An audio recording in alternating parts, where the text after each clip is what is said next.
Salutare, oameni buni, și bine v-am găsit la un nou material. Astăzi vreau să vă prezint aceste fotolii de lemn pentru grădină, pentru foișor. Le-am realizat anul trecut, dar bine, atunci am făcut din scândură dreaptă. Și pentru anul acesta vreau să-mi fac ceva asemănător, dar să încerc să refolosesc niște scândură mai veche. Mai are și niște cuie prin ele, unele sunt mai putrede, să vedem dacă reușesc să fac un astfel de fotoliu, așa, fotoliu de pașă. Pașa De pașă, Hasan. da. Păi foarte, foarte confortabile, sunt foarte bune. Da. Poți să le pui și o pernuță ceva făcută din burete, se poate atașa, dacă vi se pare prea tare, dar mie îmi place așa, te ține drept la spate. Și pentru asta o să avem nevoie de, eu mi-am notat aici, două scânduri la lungime de 77 de centimetri, două la lungime de 68 de centimetri, două la lungime de 60 de centimetri și o să fie nevoie și de 2-3 la lungime de 1 metru, care o să vină spătarul. Și să vedem ce reușesc să fac din acea scândură veche. O să scot cuiele din ele în primul rând, apoi o să le șlefuim puțin și vedem ce va ieși. Iau și cuia.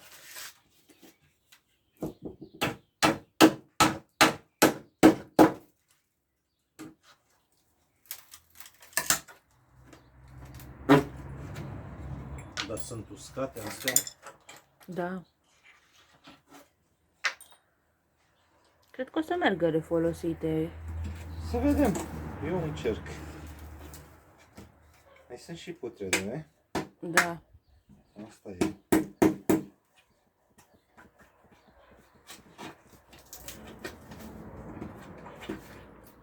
Să se facă.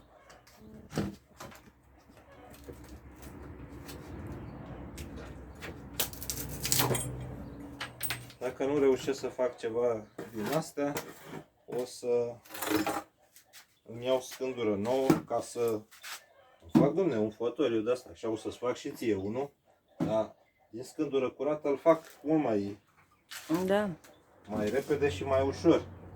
Și ai și siguranța că este rezistent. Da, păi cum sunt astea făcute de anul trecut. Încerc și din asta să vedem ce va ieși.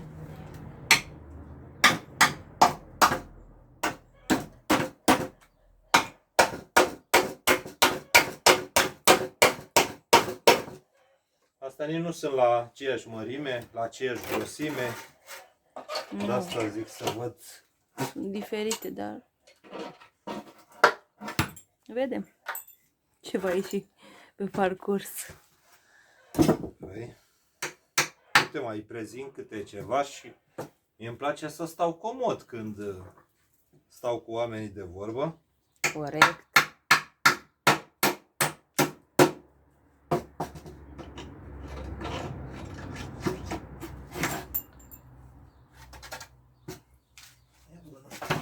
Scândurile acestea au fost ținute la adăpost, îți dai seama dacă erau afară? Da. Erau duse de mult. Dar în timp s-au uscat. Că sunt mai de mult și s-au uscat mai mult decât trebuia.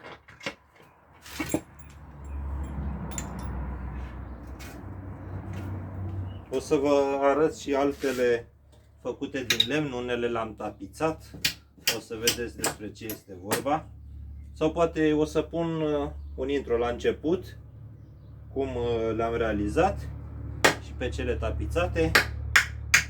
La cele tapizate doar de nasturi din aceia îmbrăcați am avut nevoie și am mers undeva la o fabrică de mobilă, am cumpărat acei nasturi și restul m-am descurcat.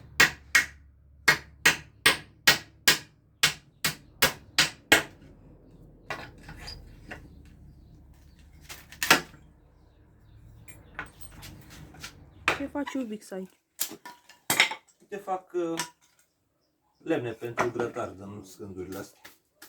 Păi nu te-am lăsat să faci scaunul. Păi da, dom'le, dar uite, de când fac la scaun, e și lemnul, e putred. Uite, a slăbit, ia uite. Păi, Nu mai am nici burtă, nu mai am nimic, ce? cum ai slăbit? Păi tu nu știi? Nu. Eu urmăresc acolo pe Andreea și Răzvan, te ajută în sport și slăbit. Poți să intri și tu să te abonezi la ei, să vezi. Ia uite, Da, uite, cheamă să intru. Uite, s-a dus burtă, uite. A rămas decât tricou, așa, larg.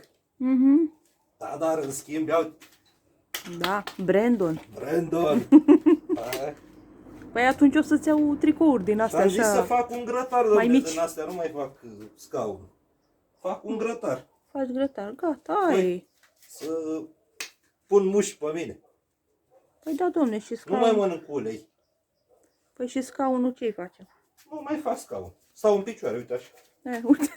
Păi, Cum? E așa stau. uite așa. Nu mai. Fac niște lemne pentru grătar. Hai bine. Deci cine vrea să intre să aboneze acolo la Andreea și Răzvan te ajută în sport și slăbit. Sigur. Sunt niște oameni minunați. Puteți să intrați și la ei pe canal. Au sfaturi utile. Da, v-am păcălit. Și scaunul tot o să-l fac. O să-mi iasă mie. Asta e doar așa, pentru un mic grătărel. Bun. Mai sunt și ale de afară, iubiți. Da, mai sunt și afară.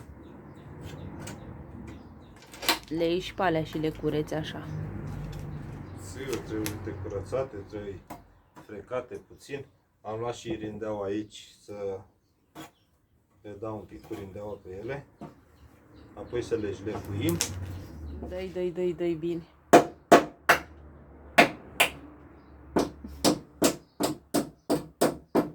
Cioc. Voi șlefui puțin scândurile, am scos puiele din ele.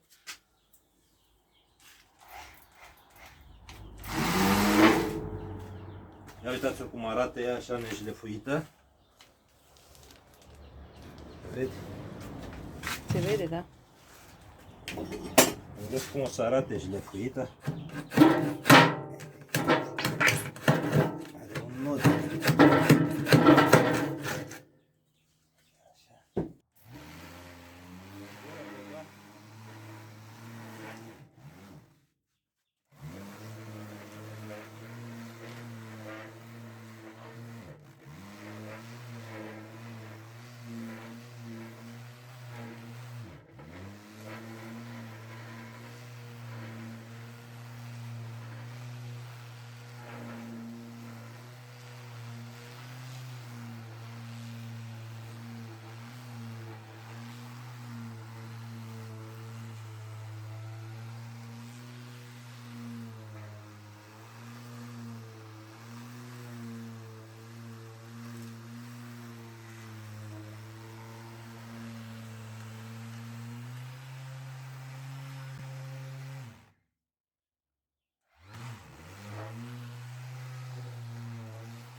Ia uitați ce fațe frumoase am scos. Deși mă supără un pic nodul ăsta aici, că vreau să o mai îndrept un pic, dar o să văd. Păi are și aici are nod și aici are nod. Are peste tot. Și Și mai în partea cealaltă. Hai că vezi tu cum. Dar din material care îl arunci, încerc să salvezi ceva. Da. Să vedem. Bă, dar o să-mi tai o scândură mai scurtă ca să scot nodurile astea. Da. Alea oricum îmi ies și pe urmă rămâne scândura cu gaură. Așa mai bine o să-mi tai bucăți din acelea care îmi trebuiau la 70, la 60. Da. Să văd de care îmi iese. Mhm. Am semnat-o la 77 pe asta de centimetri și exact că mă încadrez între nodurile acestea ca să le scot. Și o să o tai așa, ca să o să scot ceva din ea.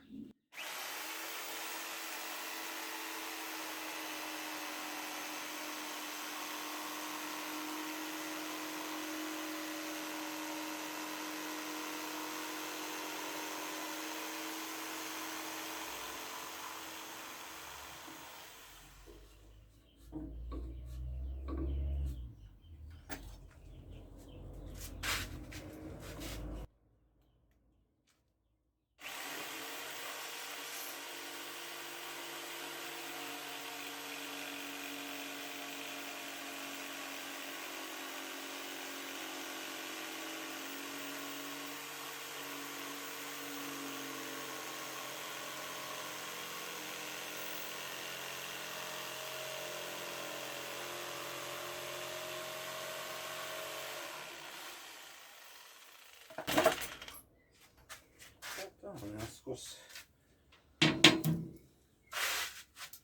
partea asta, care pare mai bună. Aș lăfui și pe partea asta.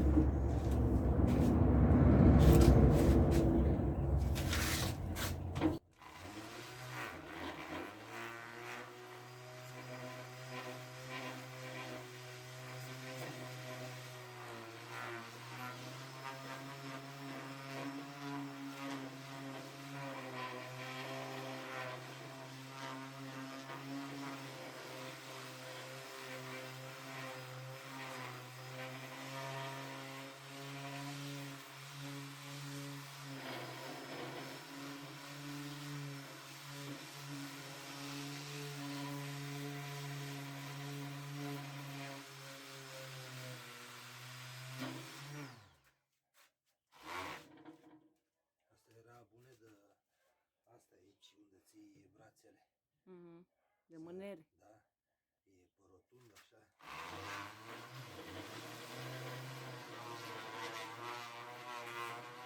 De cotiere, dragă. Astea pașa, pe coatele sus. Acestea sunt picioarele din spate. Vedeți, unul deja l-am tăiat, trebuie să-l și șlefuiesc. O să-l tai și pe acesta, l-am trasat după celălalt. Așa în ștreh o să tăiem.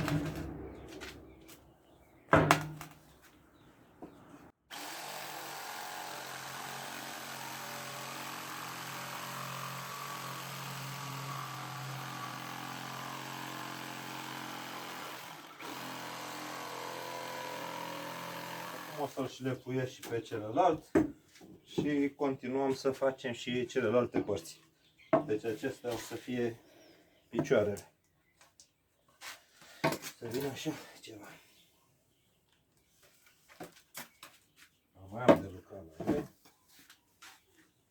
Bun. O să iasă frumos. Am tăiat astea între timp. Bun, ia uite ce acum- frumos arată. Nu, aici vreau să-i dau, uite că așa ar trebui să frec foarte mult ca să iau toate astea și o să-i dau după aceea, după ce îl prind în forma care îmi trebuie, o să-i dau niște kit pe deasupra ca să, Da, să acoperi să găurile. acopăr găurile acestea. De la Mhm. Acarien, de la ce a mâncat. Vedem. Și uite așa. Trebuie să prind. Asta ar veni în braț. Da. Bun. Asta.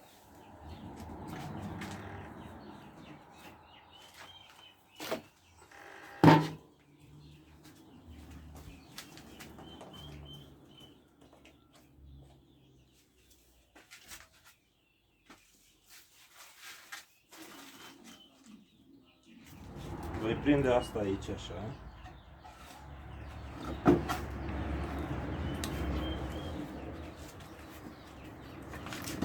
Nu să ții tașe. În spate.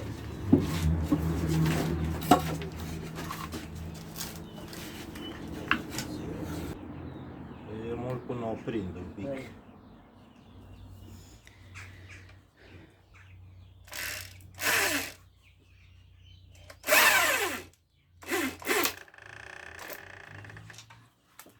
Atât.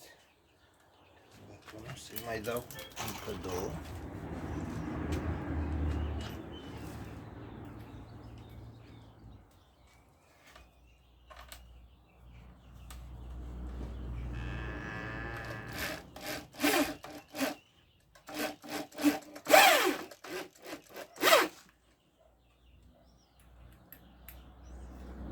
Și cum intră în asta că e uscată, numai decât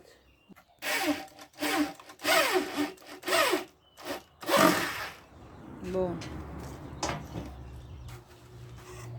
deci asta ar veni piciorul din față și partea unde vine mâna. Da. Facem și pe cealaltă. Dar le-ai scos frumos așa șlefuite. Le-ai scos culoarea. Da. Am făcut deja astea, dar ia uita să întunecă de tot. Vine ploaie. Ia să vedeți ce. Ia să vedeți ce nor e afară. Ia uitați ce nor. Ne plouă sigur asta. Nu mai am ce să fac. Așa că strângem uneltele și mai continuăm și data viitoare și o să facem un material complet. Deci am făcut picioarele din față, sunt la 60. Ăsta are 68. Cea de aici din spate de 72 am făcut-o. Picioarele din spate la 77 de centimetri. Și acum vom face spătarul la 1 metru. Să continui cu astea. Și o să tai de aici ca să scot și eu. Am niște noduri pe aici și n-aș vrea să le bag în.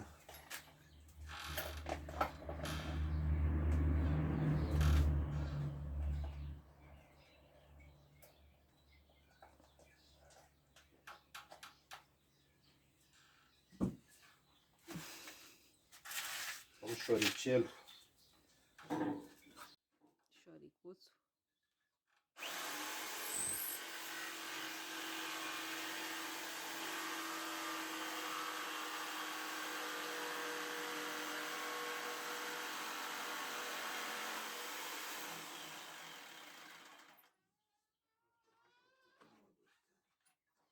Îi dai un pic mai.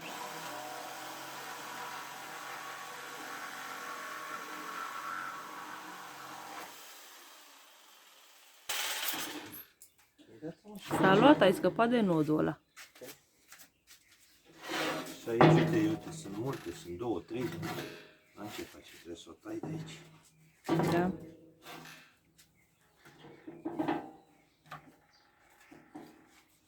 Folosesc menghina de picior mai rapid, așa.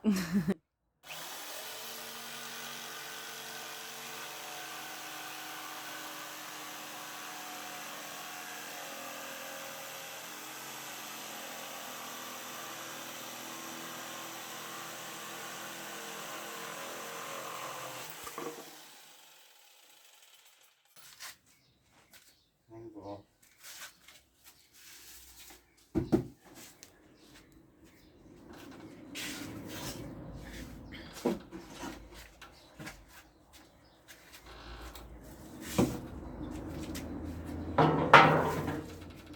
Merge, băi, nu știu, treabă?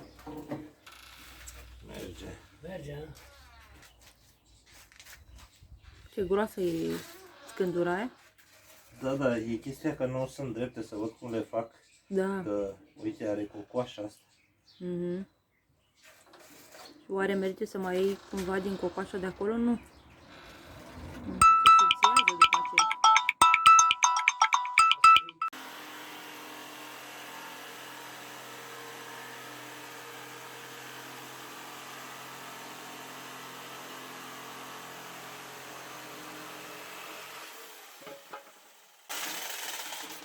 Și aici ai însemnat unde...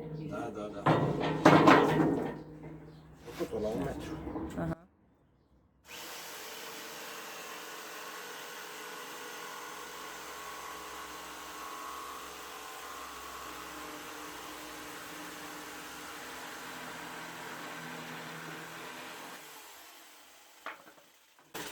E bine că scapi și de părțile alea mai strâmbe, mai... Cam brânză, tare. Da, e cam brânză. Da. Ia uitați-o cum e la față. E. E gri așa.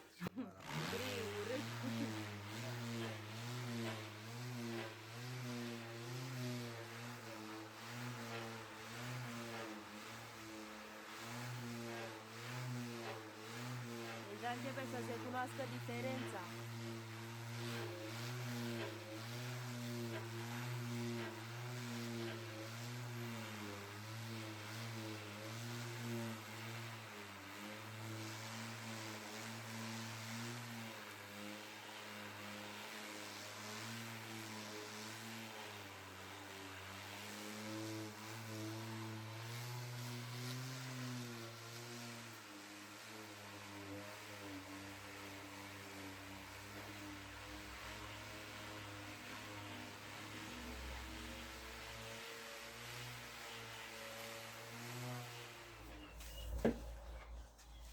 Să-i prindem asta.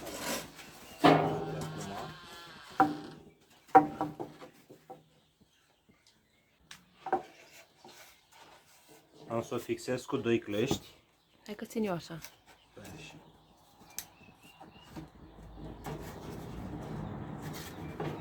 Prindem. Oh, începe să prindă conturul jilțul.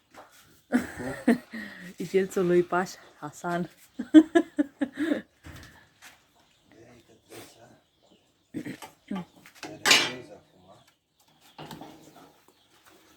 Uite ce, prins cleștele asta. Băi, ăștia pentru așa ceva sunt să țină fixat. Bun. Da.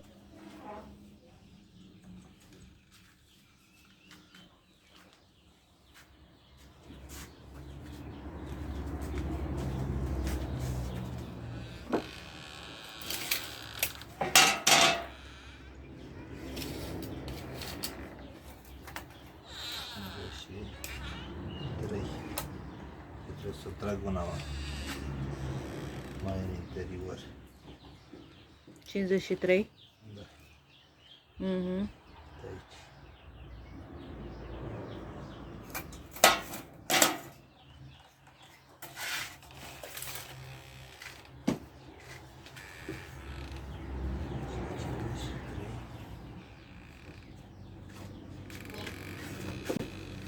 Perfect.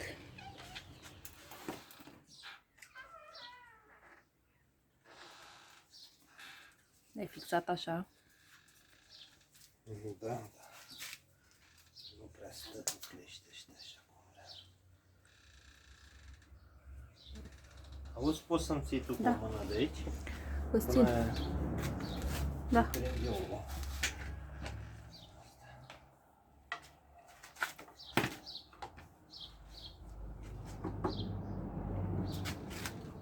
Ia stai.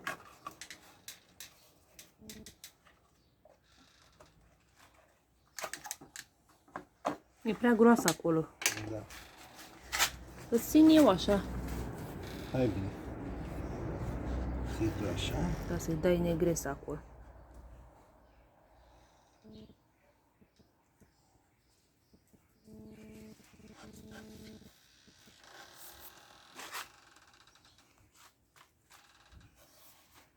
Ia pune. Așa.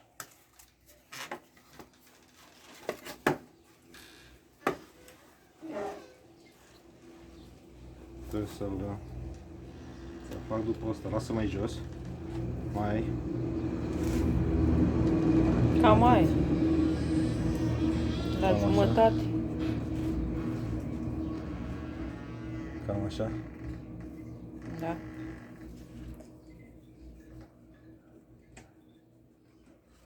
Da, uite, cam așa vine. Uite, nu e bula la jumătate, uite. Mai jos un pic, uite așa. Mai jos, atât. Atât.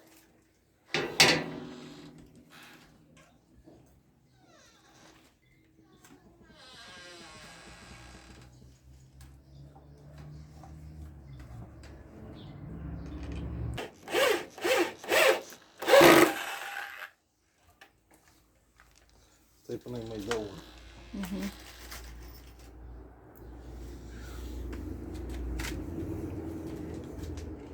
Acum să mai verific o dată.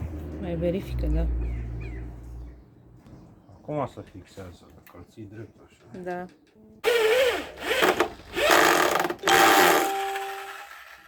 Aia e. A, să-i dai drumul.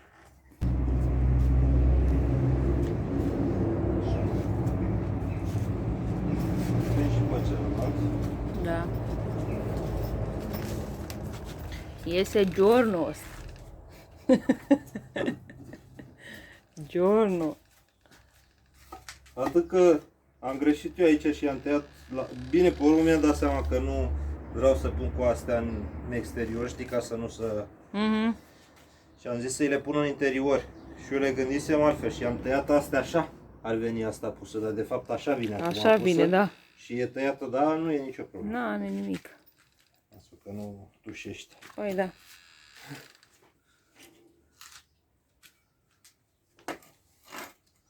Să vedeți când fac de un material bun. Vedeți cum iese. Iese ca lume. Da, cum sunt astea. Cum sunt fotoliile acestea.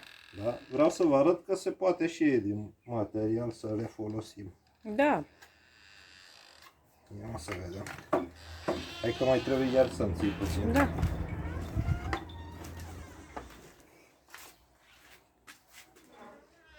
Cam așa.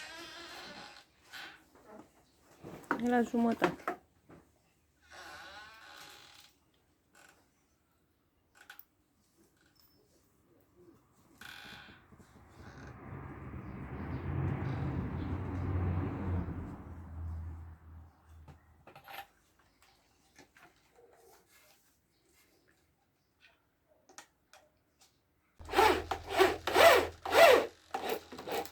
Da, e ok. Păi că acum se fixează la al doilea, cum ar veni. Da. Și mai punem o dată bologocul pe el. Ia să vedem. Mai ridic. Cam atât. Ține lângă picior așa ca să-l ții fix, așa. Așa. Mai ridică un pic. Mai jos. Mai ridică un pic. Hop, ăsta e.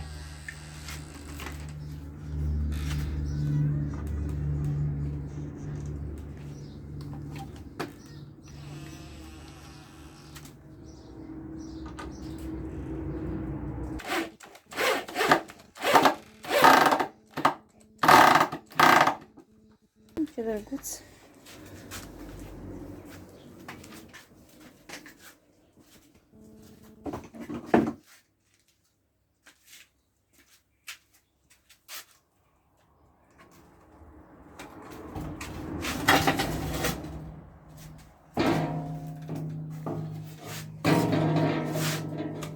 Vai de mine! Ce frumos e! Uite, deja Deja a prins a prins formă. formă, da.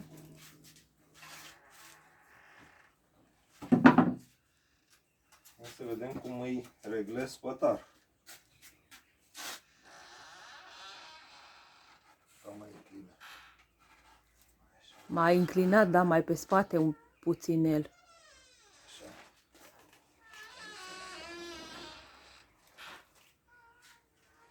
Cred că e bine așa. Știi, să stai mai pe spate. Da?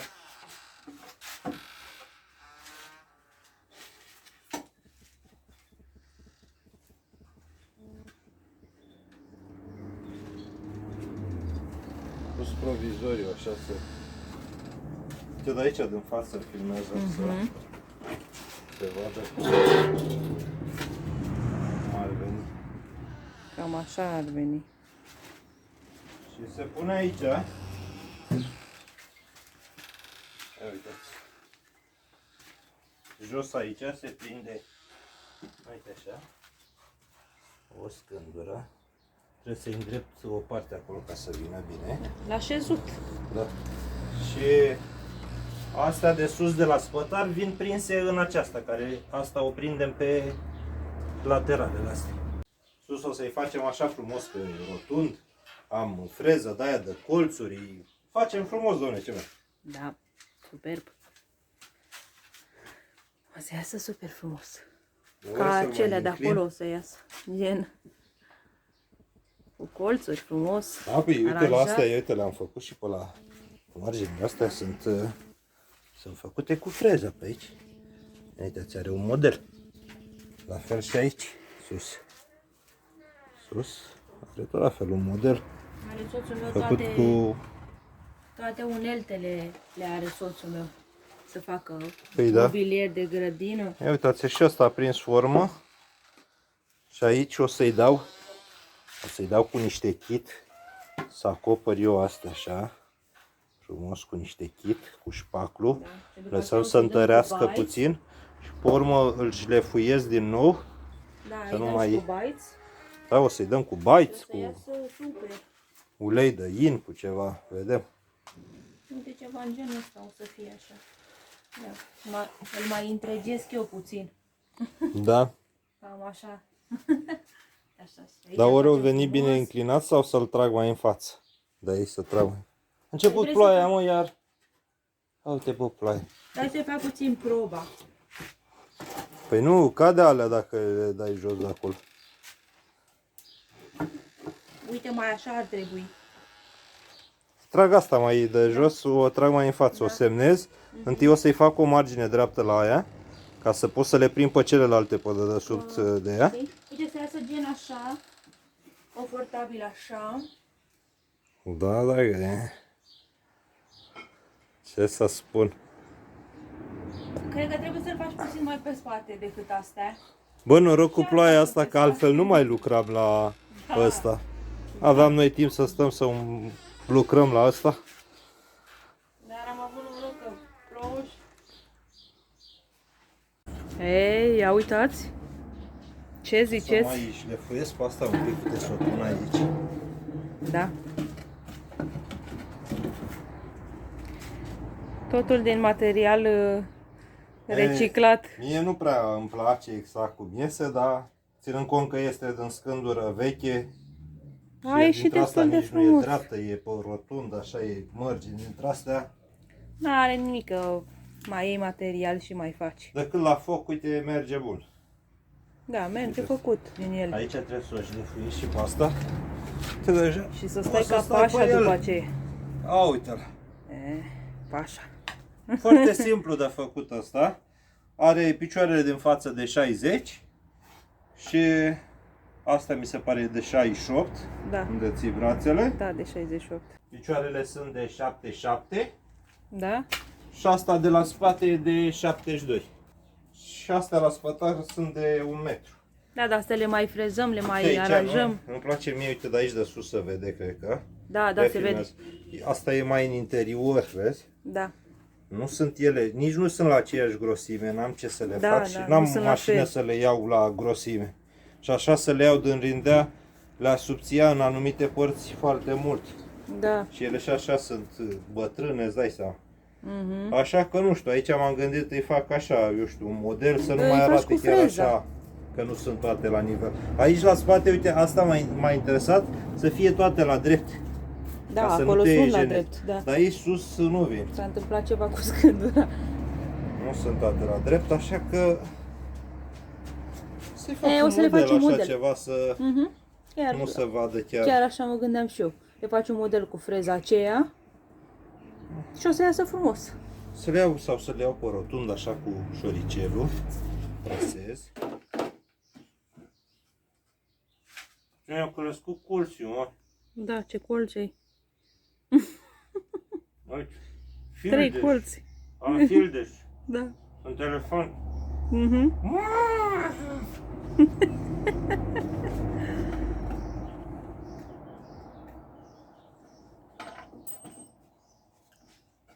S-a căzut fildeșul.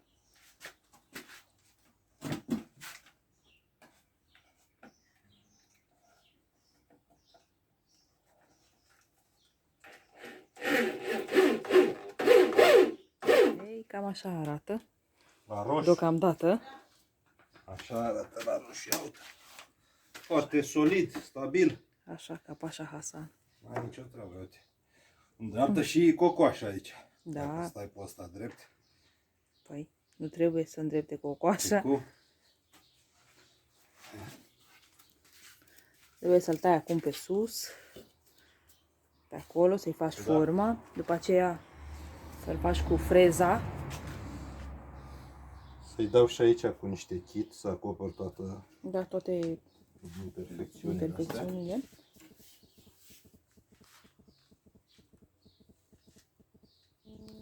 L-ai tăiat? Da, l-am tăiat. Ia uite ce și frumos arată. sus. Mhm. Cred că o să le pun o scândură pe spate ca să... Da, ca să le țină, da. Să le țină mai la drept, uite asta. Mhm. Să trage aici cumva. Și cred că dacă le pun o scândură pe spate, uite, să vină la drept aici.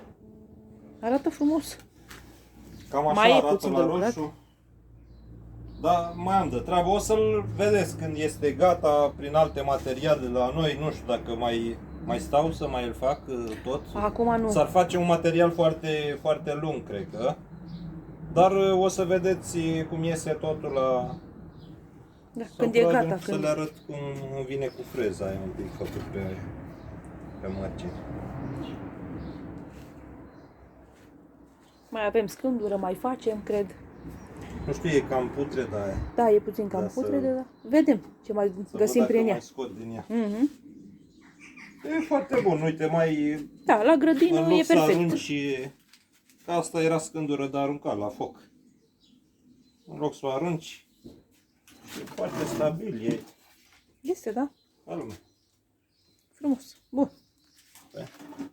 Ce face Pașa? Ce să fac? Să mă plicnește, gata. Bun.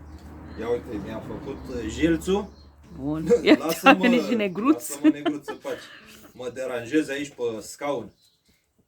Ești nesimțit. Gata. Plecat. Eu uite-l ce faci, e? Ia. Ce Așa faci, să stai, în fața la Pașa, la picioarele lui să stai. Gata. Nu mai vă rețin foarte mult, o să mai fac eu ceva pe mărgini, nu știu, poate pun într-un material viitor ca să nu vă rețin foarte mult și așa materialul durează destul de mult. În principiu ați văzut cam cum se realizează acest scaun. Este foarte comod, mie chiar îmi place foarte mult și vedem cum, o să vedeți și dumneavoastră cum va ieși la sfârșit. Cam așa este la roșu.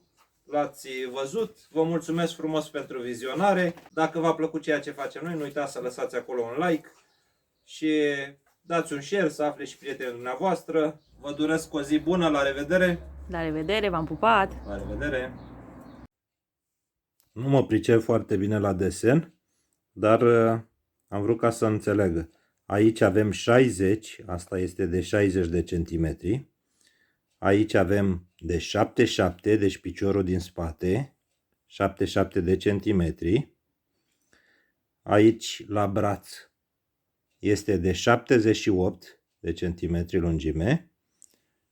Aici în spate, în spatele spătarului, vine o scândură care se prinde de astea de la brațe, care este de 72 de centimetri. Și avem așa. Aici, care vine jos la șezut, sunt de 53 de centimetri. Și aici la spătar sunt scânduri de 1 metru, după care eu mi-am făcut aici rotund și le-am decupat frumos. O să mai fie de lucrat pe la el, dar în principiu cam astea sunt mărimile. Vă mulțumesc frumos. Sper că ați înțeles dacă doriți să faceți unul, dacă nu puteți să mai întrebați.